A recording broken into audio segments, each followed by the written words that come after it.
Assalamualaikum warahmatullahi wabarakatuh. Nama saya Ade Awal Fatah, NIM 2202-11037 dari Prodi Pendidikan Teknik Elektro. Di sini saya ingin membuat suatu video tentang filsafat pendidikan, dan di sini kami mempunyai 3 soal. Dan soal pertama ialah, Anda, apa makna yang ideal dalam kehidupan manusia? Jelaskan pandangan Anda dengan menghubungkan ke salah satu aliran filsafat pendidikan yang sudah Anda pelajari.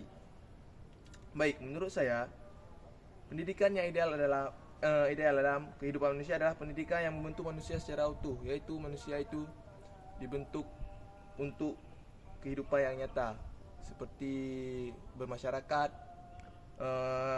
karakter ataupun keterampilan dalam kehidupan. Dan pandangan ini sejalan dengan aliran filsafat progresisme yang diperoleh oleh John Dewey pada tahun 1859 sampai dengan 1952. Menurut Dewey, pendidikan adalah proses rekonstruksi pengalaman yang membantu manusia beradaptasi dengan lingkungan dan memecah masalah kehidupan secara utuh. Menurut Dewey menekankan bahwa pelajaran harus berpusat pada siswa. Pendidikan harus relevan dengan kehidupan sosial. Tujuan utama pendidikan adalah membentuk karakter, kemampuan praktis manusia.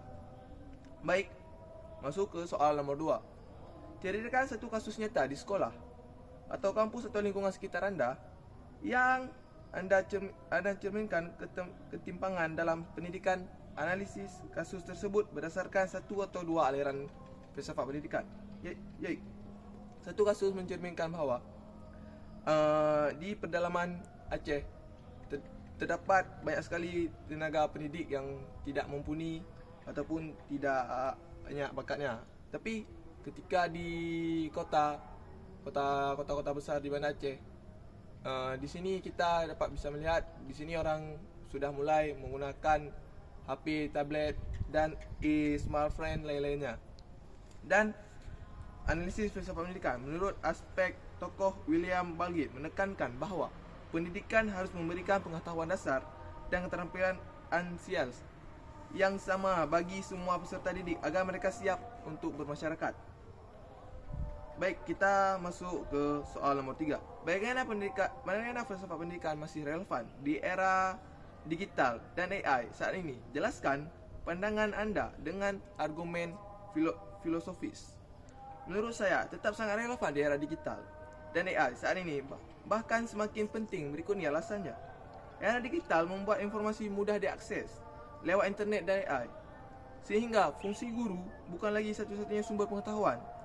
Namun, filsafat pendidikan menginginkan bahawa pendidikan tidak hanya mengisi otak, tetapi juga membentuk karakter dan moral dan kebijakan.